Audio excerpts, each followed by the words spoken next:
Bem-vindo ao projeto Técnica Feynman. Hoje estudaremos a disciplina de Medicina Legal. Você vai aprender, nem que seja a última coisa que você faça. Começando então o estudo da Medicina Legal pela melhor disciplina, a Sexologia Forense. Precisamos compreender então alguns conceitos como conjunção carnal e ato libidinoso. Perceba, anteriormente a conjunção carnal era considerada quando da intromissão do pênis na vagina. E os atos libidinosos eram tão somente toques e apalpadas. Atualmente, nada disso importa, porque tanto a conjunção carnal quanto um ato libidinoso é enquadrado no crime de estupro. Então, tão somente uma apalpada ou um toque, se você encostar em uma mulher, você já está cometendo um crime de estupro. E é um crime hediondo, cuja pena é de reclusão de 6 a 10 anos. Se resultante de morte, então aí o crime se equivale ao crime de homicídio, cuja pena é de 12 a 30 anos. Então, antigamente era de uma forma, atualmente tudo é estupro e foda-se, o mundo é isso. Com relação agora ao estupro de vulnerável, o estupro de vulnerável tem uma pena de reclusão de 8 a 12 anos. E quando ele será considerado vulnerável? No caso de menores de 14 anos ou de pessoas com enfermidades, ou no caso de embriaguez. Você foi lá para uma festa, para uma baladinha e ela estava embriagada? Pronto, estupro de vulnerável. Ah, mas ela é maior de idade. Não importa, é um caso de embriaguez, te fudeu. Vai pagar uma pena de reclusão de 8 a 12 anos. Te fudeu. Ainda, em casos de deficiência mental, ah, mas é inclusão social. Não importa a inclusão social, você vai estar enquadrado no crime de estupro de vulnerável. Te fudeu. Mais lesão corporal, então todos esses casos, mais lesão corporal grave, aí o crime então de 8 a 12 anos passa de 10 a 20 anos. Resumidamente, estes são os crimes de estupro, que é um crime hediondo. Com relação agora à violação sexual mediante fraude, que são, no caso dos médicos, temos uma pena de reclusão de 2 a 6 anos e multa. Ainda, temos 3 tipos de violência. Nós temos agora uma violência moral, que seria uma grave ameaça. Nós temos uma violência efetiva, que é uma violência física ou psíquica, em caso de embriaguez completa. Estamos entendendo, né, pessoal? Não vamos mais beber e não vamos deixar que elas bebam. É isso, senão já se fudemos já. E por fim temos uma violência presumida, nesse caso, menores de 14 anos. Lembra do vulnerável? Menores de 14 anos. Alienado, débil mental ou enfermo. São os mesmos casos lá iniciais do estupro de vulnerável. Com exceção da embriaguez. A embriaguez é um tipo de violência efetiva, porque ela é uma violência psíquica. E os casos de violência presumida, então, são aqueles mais consideráveis, então, em termos de estupro de vulnerável. Agora realizaremos o estudo da himenologia. Precisamos compreender que o ímen complacente ele é elástico e não se rompe. E aí, nesses casos, será mais difícil comprovar a conjunção carnal.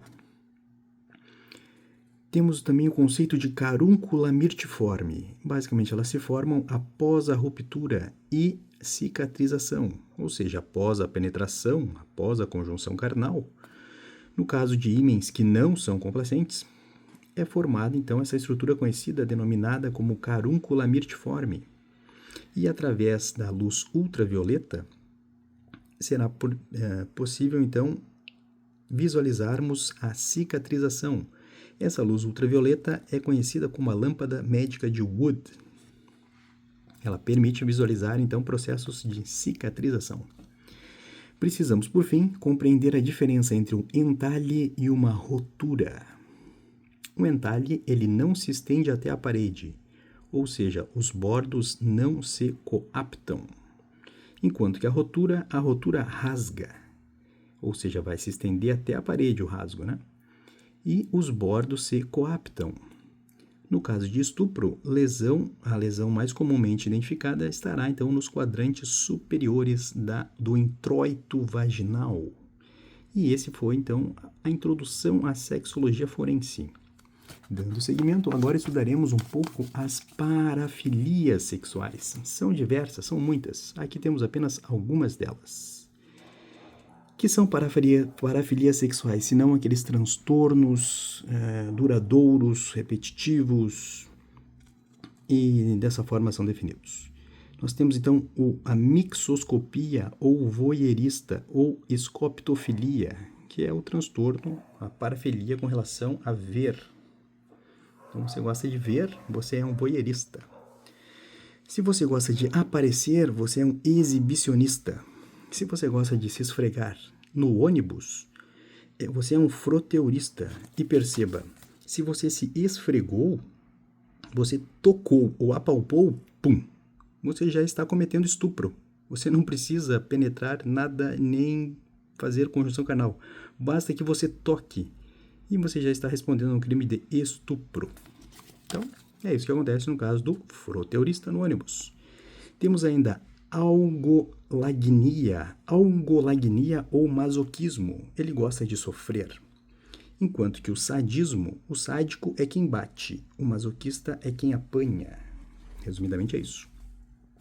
Temos a pedofilia. A pedofilia ela se enquadra no caso de crianças com 13 anos ou menos. E o autor deve ter 16 e ser 5 anos mais velho que a vítima. E essas são as condições para enquadrarmos a pedofilia. E aqui temos algumas outras parafilias sexuais, como riparofilia, é aquele que gosta do sujo, do rasgado. Temos a acrotomofilia, nós temos que é o cara que sente tesão com partes do corpo faltante, acromotofilia. Temos o dolismo é o dolinho são bonecas. Temos a maieusofilia, que são as mulheres grávidas. Temos a equivalência da ninfomania, que é a satiríase. Então, ninfomania é o feminino, satiríase é o masculino, são equivalentes. Temos o pigmalionismo, que é fetiche com estátuas, né? Por fim, temos o tribadismo, que é o que acontece com as lésbicas. Elas esfregam as suas vaginas. Esse é o tribadismo. Por fim, temos o troilismo, que é basicamente o cara que gosta de fazer uma homenagem a Troar, só que a terceira pessoa obrigatoriamente tem que ser um desconhecido. Então, nesse caso, seria um troalismo, um corno com um desconhecido. E, por fim, temos o uranismo ou a pederastia, que é conhecido como homossexualismo masculino. Agora estudaremos questões obstétricas. Qual é a diferença de abortamento, aborto, puerpério e estado puerperal? O abortamento nada mais é do que a interrupção em qualquer fase da gravidez. Então, se a gravidez ela foi interrompida em qualquer fase, estamos diante de um abortamento. O aborto é o produto que sai do ventre. Então, é aquilo que sair do ventre é considerado, então, aborto. E a principal diferença que precisamos compreender é a diferença do puerpério e do estado puerperal. O puerpério, ele ocorre após o parto. Então, o parto tem que acabar. O parto tem que acontecer e ele tem que acabar. Enquanto que o estado puerperal, ele vem desde antes do parto. Essa é a principal diferença. Então, o estado puerperal inicia antes do parto. Então, cerca do 7º e do 9º mês, a mãe já está completamente alucinada, alterada em função da carga hormonal dela e o que quer que seja. E é em virtude do estado puerperal que estaremos depois diante de uma tipificação criminal específica.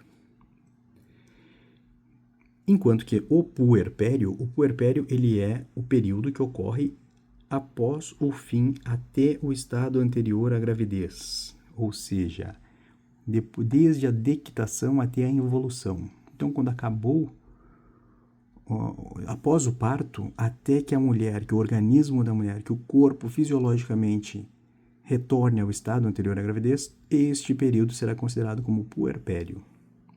Enquanto que o estado puerperal, ele se inicia antes do parto, lá entre o 7º e o 9º mês. E este será, então, uma qualificadora específica para o crime de infanticídio. É quando a mãe, sob o estado puerperal, mata o próprio filho. Interessante, não é mesmo? Agora, com relação ao óbito fetal e ao natimorto, como é que a gente diferencia quando que foi um feto que morreu ou quando que foi um natimorto, quando já nasceu morto? O óbito fetal, temos um feto nascente. O feto não respirou. Ele não chegou. Então, se ele nunca respirou, ele é um feto. Ponto final. Um natimorto é um infante nascido. Ele respirou. Então, tudo que é natimorto é vivo, respirou. É um infante nascido. Tudo que é fetal é um feto. O feto pode ter nascido ou não, mas independente disso, se é fetal, ele não respirou. O feto não respira. O feto recebe a sua nutrição lá pelo cordão umbilical. Agora, um natimorto, no caso, seria um infante nascido. Percebe a diferença? No caso do óbito fetal, nós temos um feto nascente. No caso do natimorto, nós temos um infante nascido. É um recém-nascido, inclusive, até o 30º dia. Então, tem 30 dias. Se essa criança morrer até o 30º dia, vai ser considerado, então, um infante nascido.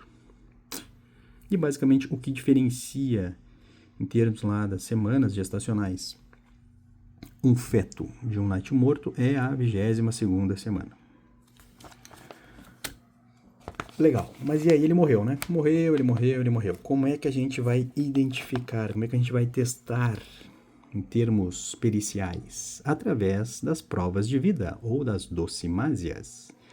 Nós temos a docimásia hidrostática de Galeno, a docimásia histológica de Baltazar, a docimásia gastrointestinal de Breslau, a docimásia hematopneumo de Severi e a docimásia de Werden-Wenger-Gellé. São todos provas de vida. Perceba, a docimásia de Wenger-Gellé é aquela do duto timpânico, enquanto que a docimásia gastrointestinal é a de Breslau. Basicamente, o intestino flutua. São testes que são realizados para saber se o feto respirou ou não. Basicamente é isso. A principal delas e a mais conhecida é a docimásia hidrostática de Galeno. Contudo, ela dá muito falso positivo. Nessa docimásia hidrostática de Galeno, nós realizamos, então, a análise do timo, do coração e do pulmão, com relação à sua flutuação. Se algum desses órgãos flutuou, então o feto respirou. E aí, no caso, ele se torna um infante nascido. Com relação à docimásia hidrostática de Baltazar, é realizada, então, uma lâmina histológica do alvéolo pulmonar. E aí lá se verifica, então, se houve essa expansão em decorrência da respiração do oxigênio ou não, diretamente no alvéolo. E, por fim, a última é a docimásia hematopneumo de Severi. É avaliado, então, o sangue do fígado e o sangue do pulmão para determinar uma taxa de O2 e hemoglobina.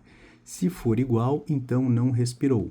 Basicamente é isso. Você avalia quanto de oxigênio tem na célula pulmonar e quanto que tinha no sangue do fígado. São dois sangues, duas origens sanguíneas diferentes. Se for a mesma, significa que o sangue do pulmão nunca foi oxigenado. Basicamente, então, essas são as provas de vida em termos de docimásia. E este foi o estudo preliminar com relação à sexologia forense. Boa sorte!